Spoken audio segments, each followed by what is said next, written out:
On December 4, 1983, Flight AA-219 suddenly vanished from radar over the Arctic during one of the harshest winter days. On board that day were 150 passengers and crew members, each with their own stories, hopes, and dreams. The last message from the aircraft's captain was received at 11:47 p.m. A desperate cry for help cut off mid-sentence. "We've hit severe turbulence. Altitude 10,500 meters. Engine 1 and 4 have failed. Requesting emergency." The connection abruptly ended, leaving behind the echo of an unsolved mystery.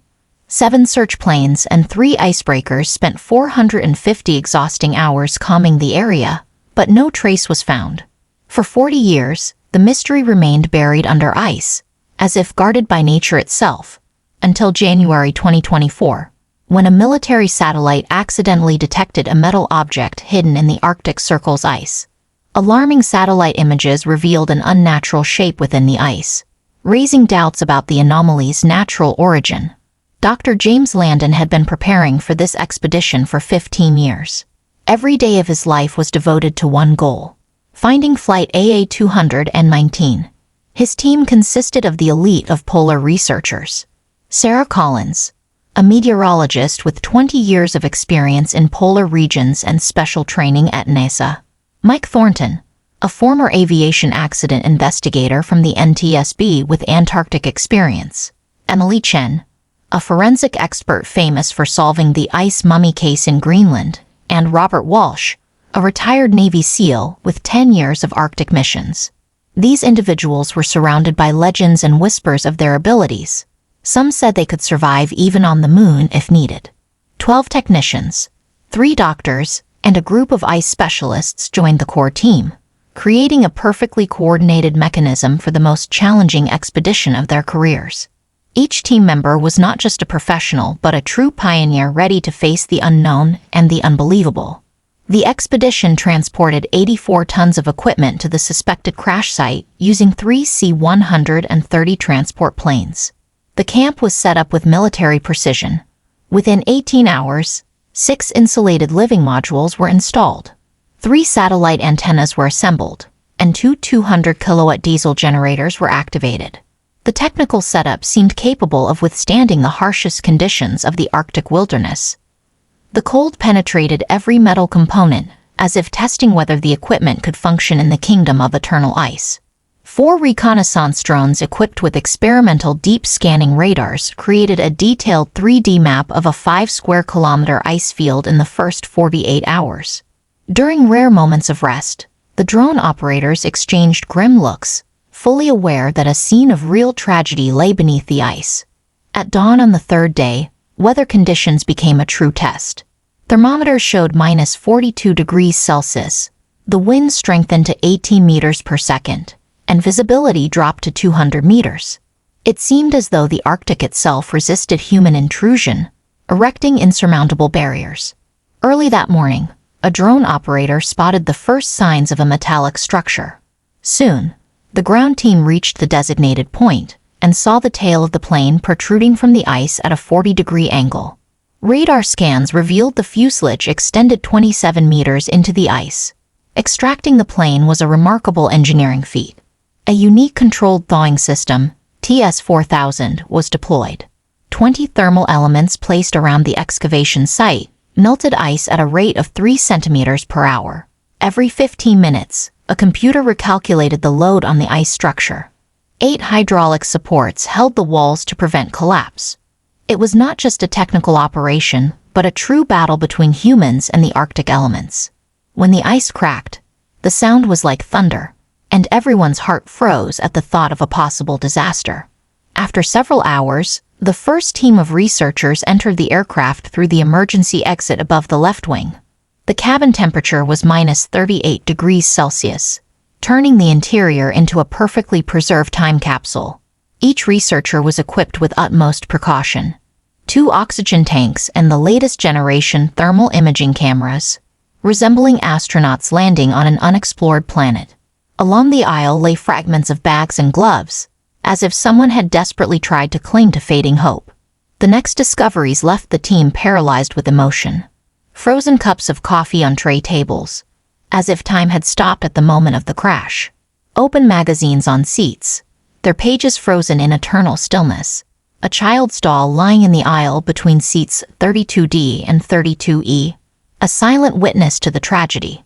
One of the engineers couldn't hold back tears upon seeing an open children's book with clumsily drawn suns and houses.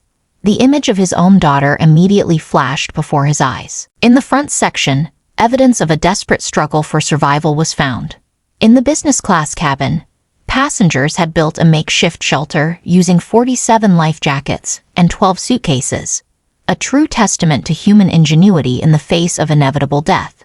A calendar with marked dates was found on a bulkhead, the last entry reading December 23, 1983. A diary belonging to flight attendant Mary Parker, discovered in seat 14A, contained detailed accounts of the first 18 days after the crash, a chronicle of courage and despair. The diary revealed that of the 150 people on board, only 72 survived the first night. Captain David Harrison established strict rationing, 100 grams of food and 200 milliliters of water per person per day. Flight doctor John Mitchell provided first aid to 23 injured people using 6 first aid kits and improvised materials. Every bandage and medication could mean the difference between life and death. The diary described how, at -50 degrees Celsius, even a small scratch could become a dangerous wound, and a single drop of water spilled on clothing could be a death sentence. The expedition's work was suddenly interrupted by the loud crack of ice. Scanners detected the movement of a large object near the excavation site. Through the dense blizzard, the team saw an enormous polar bear nearly 3 meters tall, a true Arctic giant. She was followed by 2 cubs the size of adult wolves. Robert Walsh immediately activated 4 acoustic deterrents tuned to a frequency of 35 Hz. However, the bears behaved unexpectedly.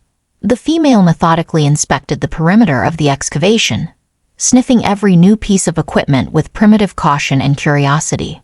The older cub showed particular interest in the generators, coming very close to them. The younger one stayed behind, carefully observing the humans from a nearby ridge of ice, like a small scout studying strangers. When a camera flash illuminated the cub's face, it simply blinked, took a few hesitant steps, and then froze again, watching the uninvited guests. Meanwhile, the scientific expedition continued its tense work. On the 12th day of excavations, the team finally reached the cargo hold. Temperatures had dropped to -53 degrees Celsius, causing failures in 2 main hydraulic systems. Late in the evening, an 80-ton ice slab suddenly shifted. The ice cracked with a terrifying roar, nearly swallowing one of the rescuers, but the team managed to pull him out by his hood. However, 6 people were trapped between unstable ice walls and open space. At this critical moment, the bear, still nearby, led her cubs away, clearing the path for the humans to escape, as if some higher natural instinct had acted more precisely than any human strategy. The black box was found at a depth of 24 meters. Despite severe damage to its casing, the data recorder was mostly intact. The decrypted recordings revealed a dramatic picture of the flight's final seconds. At 11:42 p.m., the plane entered a zone of extreme turbulence, with external temperatures dropping to -64 degrees Celsius, causing instant engine icing. The data allowed experts to reconstruct the last minutes of the flight. On the day of the crash, the plane encountered an extreme jet stream with temperatures near -60 degrees Celsius. Engine icing caused their failure, and the overload at 10,500 meters made recovery impossible. Pilots struggled to stabilize the aircraft, but the turbulent conditions caused an aerodynamic stall, sealing their fate. Experts concluded that unusual weather activity in December 1983, including sudden temperature drops and strong air currents, played a key role in the disaster.